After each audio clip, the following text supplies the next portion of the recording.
लक्ष्मी जी ने एक रिश्ता बताया था। सब कुछ अच्छा था। लड़के का बायोडाटा देखने के बाद सबके चेहरे पर फिर से आशा की किरण चमकने लगी थी। ऐसा होता भी क्यों नहीं। आखिर लक्ष्मी जी ने 2 साल बाद घर की बेटी अंकिता के लिए इतना अच्छा रिश्ता जो लाई थी। लड़के ने अच्छी डिग्री ली हुई थी। 2 साल विदेश में रहकर पैसा भी खूब कमाया हुआ था। उसकी 32 साल की उम्र अंकिता की 28 साल की उम्र के हिसाब से अधिक भी नहीं थी। खानदान भी उसका अच्छा था। रिश्ता लड़के वालों की तरफ से आया था, सो मना करने की गुंजाइश ही नहीं थी। सबसे बड़ी बात तो यह थी कि जिस कारण से अंकिता का विवाह नहीं हो पा रहा था, वह समस्या अब 2 साल से सामने नहीं आई थी। हर माता पिता की तरह अंकिता के माता पिता भी चाहते थे कि बेटी को वे खूब धूमधाम से विदा कर ससुराल भेज सकें। फिर भी उसका विवाह नहीं हो पा रहा था। 2 भाइयों की इकलौती बहन, खाता पीता घर और कम बोलने व सरल स्वभाव वाली अंकिता घर के कामों में निपुण थी। खूबसूरत लड़की के लिए रिश्तों की भी कमी नहीं थी, पर समस्या तब आती थी जब कहीं उसके रिश्ते की बात चलती थी। पहले 2-4 दिन तो अंकिता ठीक रहती थी, पर जैसे ही रिश्ता पक्का होने की बात होती तो उसे दौरा सा पड़ जाता था।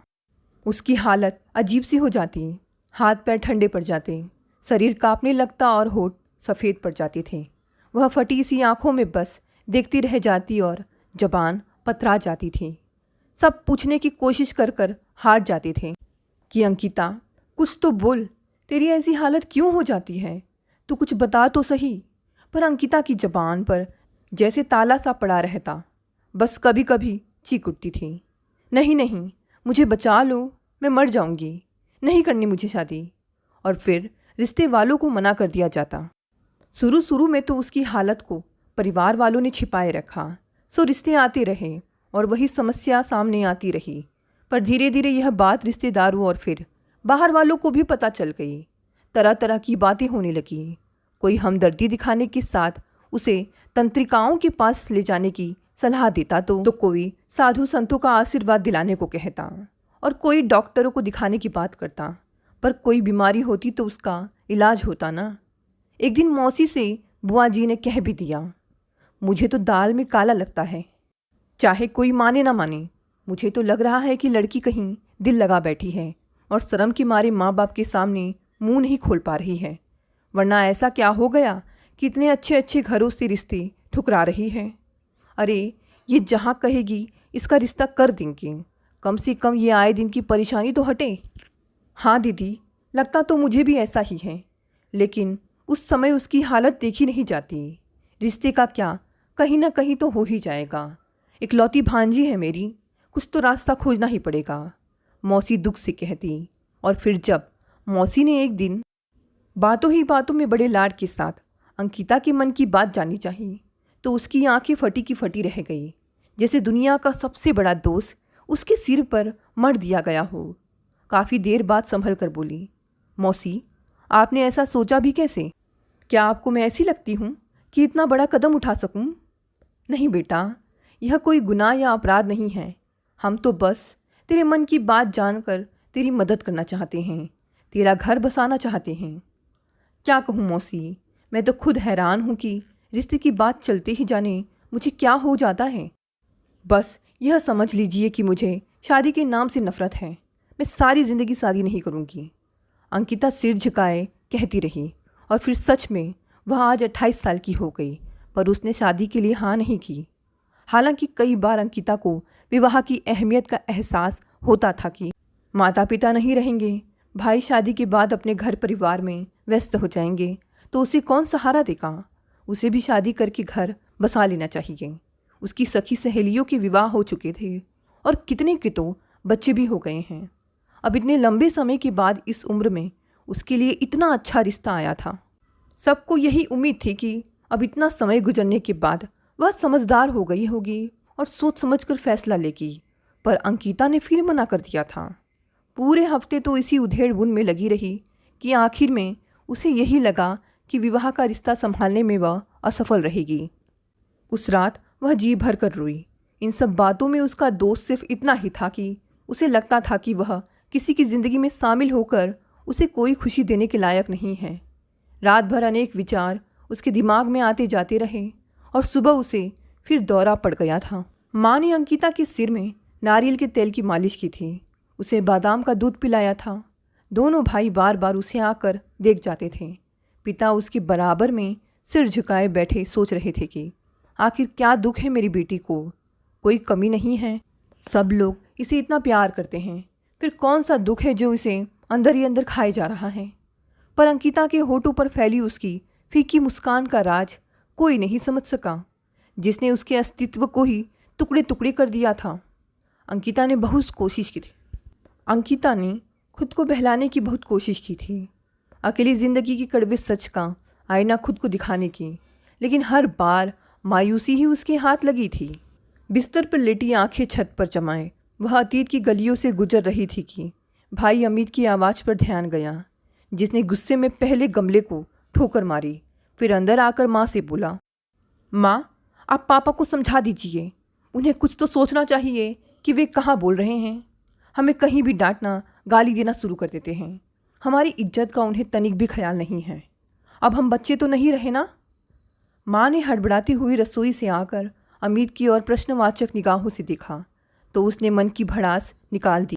16 साल का अमित माँ से अपने पिता के व्यवहार की शिकायत कर रहा था और माँ मौके की नज़ाकत भाप कर बेटे को समझा रही थी, बेटा मैं तुम्हारे पापा से बात करूँगी कि इस बात का ध्यान रखिए।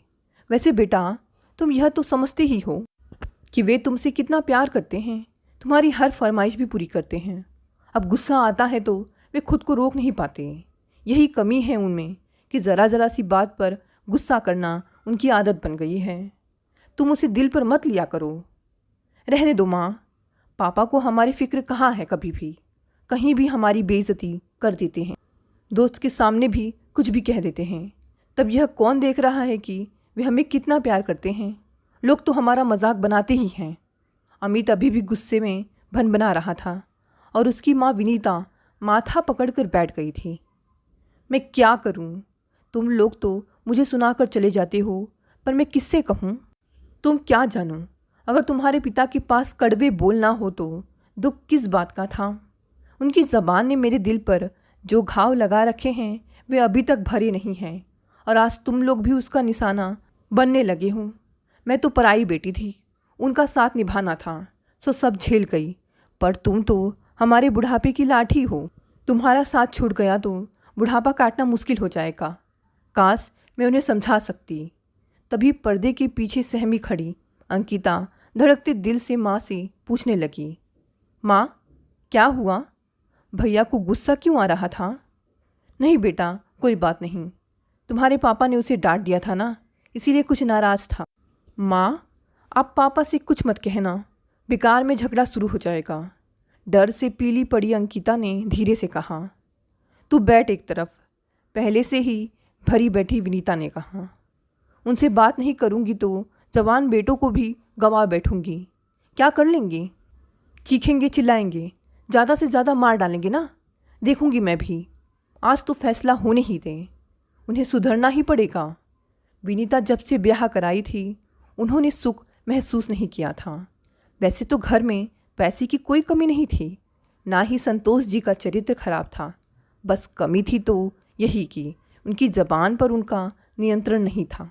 जरा जरा सी बात पर टोकना और गुस्सा करना उनकी सबसे बड़ी कमी थी, और इसी कमी ने विनीता को मानसिक रूप से बीमार कर दिया था।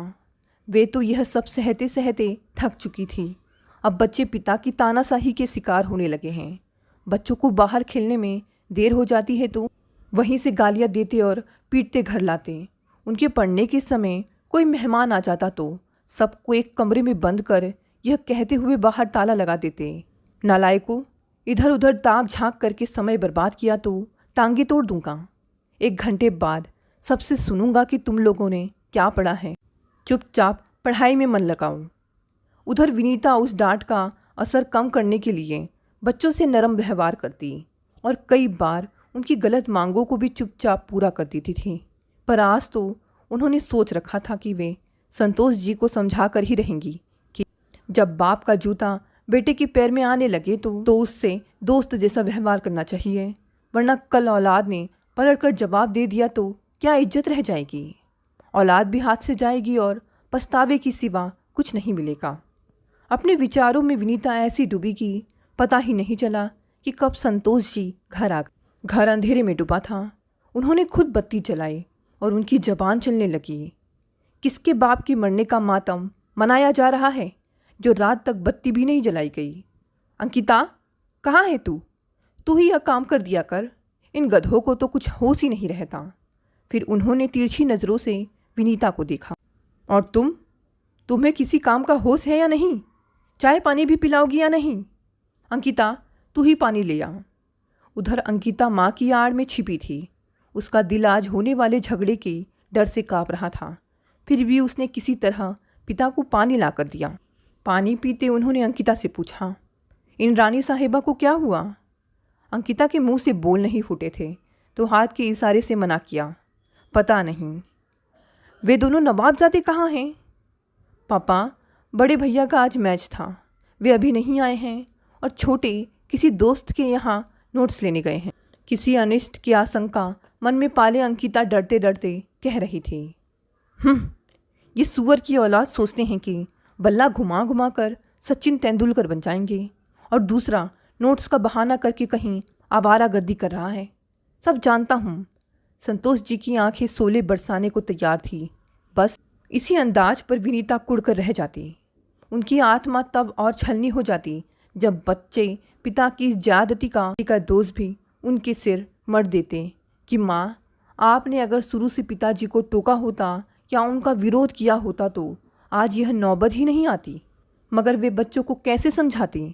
यहाँ तो पति के विरोध में बोलने का मतलब होता है उल्टा कुलक्षणी कहलाना। वे तब उस इंसान की पत्नी बनकर आई थीं जब पुरुष अपनी पत्नियों को किसी काबिल नहीं समझते थे। घर में उनकी कोई अहमियत ही नहीं होती थी, न ही बच्चों के सामने उनकी इज्जत की जाती थी। वरना विनीता यह कहाँ चाहती थी कि पिता पुत्र का सामना लड़ाई झगड़े के सिलसिले में हो, और इसीलिए विनीता ने खुद को बहुत संयम से काम लेकर पिता पुत्र के बीच सेतु बनने की कोशिश की थी। उन्होंने तो जैसे तैसे अपना समय निकाल दिया था, पर अब नया खून बगावत का रास्ता अपनाने को मचल रहा था और इसी के चलते घर के हालात कब बिगड़ जाए कुछ भरोसा नहीं था। और इन सब बातों का सबसे बुरा असर अंकिता पर पड़ रहा था। अंकिता माँ की हमदर्द तो थी, तो पिता से भी उसे बहुत स्नेह था, लेकिन जब तब घर में होने वाली चकचक उसको मानसिक रूप से बीमार करने लगी थी। स्कूल जाती तो हर समय यह डर हावी रहता कि कहीं पिताजी अचानक घर ना आ गए हों, क्योंकि अमित भाई अक्सर स्कूल से गायब रहते थे और घर में रहते तो तेज आवाज़ में गाने सुनते थे। इन दोनों बातों से पिता बुरी तरह चिढ़ते थे। माँ अमित को समझाती तो वह अनसुनी कर देता। उसे पता था कि पिता ही माँ की बातों पर ध्यान नहीं देते हैं, इसीलिए उनका क्या है, बड़बड़ करती रहेंगी। ऐसे में किसी अनहोनी की आशंका अंकिता के मन को सहमाए रखती और स्कूल से घर आते ही उसका पहला प्रश्न होता, माँ पापा तो नहीं आए? भैया स्कूल गए थे या नहीं? पापा ने सुधीर भाई को क्रिकेट खेलते तो नहीं पकड़ा? दोनों भाइयों में झगड़ा तो नहीं हुआ? माँ उसे परेशानी में देखती तो कह देती थी, क्यों तू हर समय इन्हीं चिंताओं में जीती है? अरे घर है तो लड़ाई झगड़े होंगे ही, तुझे तो बहुत शांत होना चाहिए। पता नहीं तुझे आगे कैसा घर वर मिले। मगर अंकिता खुद को इन बातों से दूर नहीं रख पाती और हर समय तनावग्रस्त रहते रहते ही वह स्कूल से कॉलेज में आ गई थी। और आज फिर वह दिन आ गया था जो किसी आने वाले तूफान का संकेत दे रहा था। हर माता पिता की तरह संतोष और विनीता भी अपनी बेटी अंकिता को धूमधाम से विदा कर ससुराल भेजना चाहते हैं।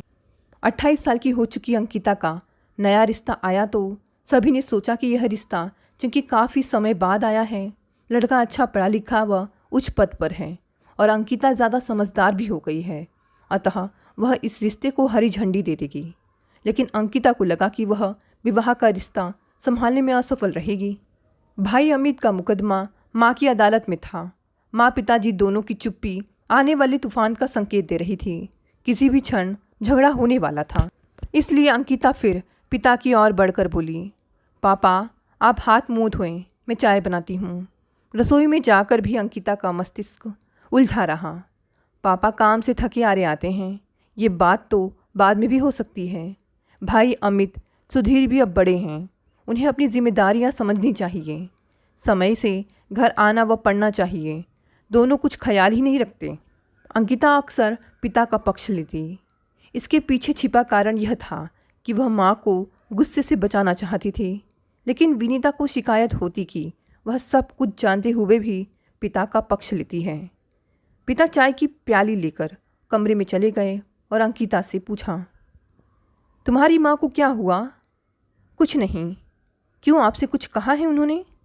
अंकिता ने अनजान बनकर पूछा। नहीं, कहा तो नहीं, पर लग रहा है कुछ गड़बड़ जरूर है। जाओ बुला कर लाओ माँ को। उन्होंने आदेश देने के अंदाज में अंकिता से कहा तो उसका दिल अनजानी आशंका से धड़क उठा। दरवाजे पर खड़ी माँ तमतमाए चेहरे से उसे देखकर बोली, रसोई में जाओ और खाने की तैयारी करो। जी कह अंकिता बाहर निकल गई, पर उसके पैर कांपने लगे थे। हमेशा यही होता था, जब घर में कलह होती तो उसे रसोई में जाने का आदेश मिल जाता था और फिर वह पल आ गया जिससे उसका मन हमेशा कांपता था।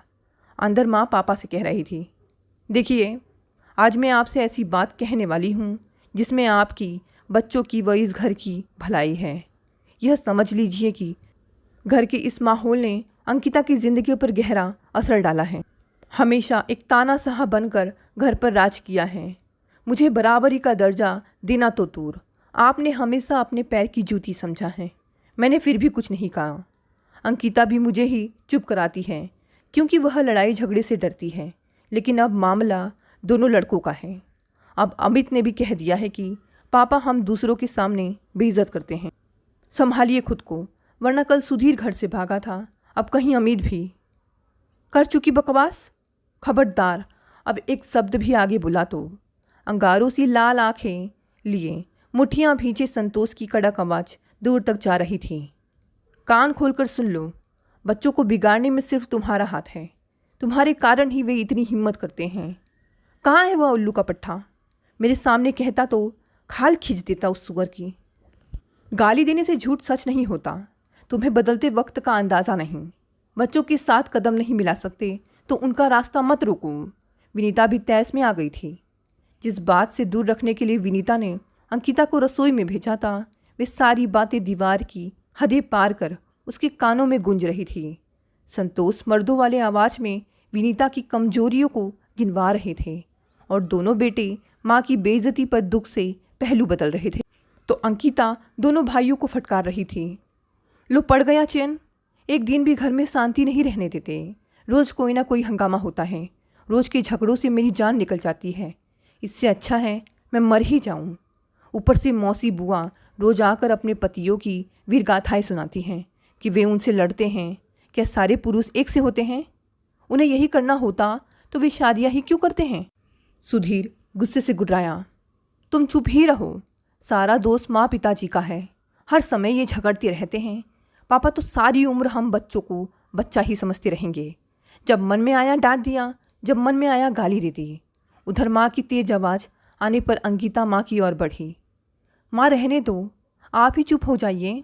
आपको पता है कि पापा अपनी बात के आगे किसी की नहीं सुनते, तो आप मत बोलिए। तू हट जा, आज फैसला होकर रहेगा। मुझे गुलाम समझ कर रखा है। बाप रौब जमाता है तो बेटे अलग मनमानी करते हैं। तेरा क्या है, शादी के बाद अपने घर चली जाएगी, पर मेरे सामने तो बुढ़ापा है। अगर तेरे पिता का यही हाल रहा तो क्या दामाद और बहुओं के सामने भी ऐसी ही गालियाँ खाती रहूँगी? नहीं, आज होने दे फैसला। माँ बुरी तरह हाफ रही थी और अंकिता रो रही थी। अमित बोला, क्यों रोती है? हम बच्चे तो नहीं हैं कि हर बात को सही मान ले। अंकिता चिल्लाई, देखा सुधीर, सारा झगड़ा इसी का शुरू किया है। बित्ते भर का है और माँ बाप का मुकाबला कर रहा है। चुप रह, वरना एक कसकर पड़ेगा। पापा की चमची कहीं की। अमित लाल पीला होकर बोला। सुधीर भी तमक उठा। दिमाग फिर गया है क्या तुम लोगों का? उधर वे लड़ रहे हैं, इधर तुम। कोई मानने को तैयार ही नहीं है। आप माने थे? अमित ने पलटवार किया तो सुधीर उसे मारने दौड़ा। उसी समय अंदर से कुछ टूटने की आवाज़ आई। अंकिता दौड़कर अंदर गई तो देखा पिताजी हाथ में क्रिकेट का बैट लिए शोकेस पर तड़ातड़ मार रहे थे। अमित द्वारा पॉकेट मनी जोड़कर खरीदा गया सीडी प्लेयर और सारी सीडी जमीन पर पड़ी धूल चाट रही थी। 100 पीस टुकड़े टुकड़े होकर बिखरा पड़ा था। अंकिता हाथ जोड़कर बोली, पापा प्लीज़ शांत हो जाएं। लेकिन संतोष जी की जबान को लगाम कहाँ थी। गालियों पर गालियाँ देते चीख रहे थे, तू हट जा, एक एक को देख लूँगा, इनको सीधा कर दूंगा या जान से मार डालूंगा। सुधीर का जबान खून भी उगल खाया है। हाँ हाँ मार डालिए, रोज़ रोज़ के झगड़ों से तो अच्छा ही है। विनीता और अंकिता ने मिलकर सुधीर को बाहर धकेलना चाहा और अमित ने बाप को पकड़ा, पर कोई बस में नहीं आ रहा था। अंकिता ने घबरा कर इधर उधर देखा तो बहुत सारी आंखें उनकी खिड़कियों से झांक रही थी और कान दरवाजे से चिपके हुए थे। बस यही वह समय था जब अंकिता का सिर चकराने लगा। उसे लगा कि वह गहरे पाताल में धंसती जा रही है, जहाँ न उसे माँ की बेबसी का होश था, ना पिता के गुस्से का और ना भाइयों की बगावत का। अंकिता को होश आया तो सारा माहौल बदला हुआ था। पिता सिर झुकाए सिरहाने बैठे थे, माँ पल्लू से आंखें पोंछ रही थी, भाई हाथ पैर सहला रहे थे। पिता का गुस्सा तो साबुन के बुलबुलों की तरह बैठ गया था, पर माँ विनीता आज मौके का फ़ायदा उठाकर फिर बोल उठी थी, जवान बच्चों के लिए आपको अपनी आदतों और कड़वाहटों पर काबू पाना चाहिए, यह नहीं कि घर में घुसते ही हुक्म देना शुरू कर दें।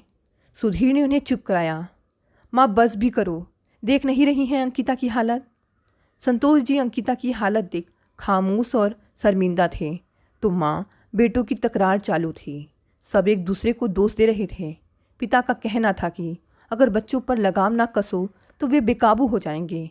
बच्चों का कहना था, पापा हमें हर बात पर बस डांटते हैं, घर से बाहर रहो तो घर में रहने का आदेश, घर पर रहो तो टोका टोकी, गाने सुनो तो हमें क्या क्या बनाने लगते हैं, दोस्तों के साथ खेलो तो उसे आवारागर्दी कहते हैं।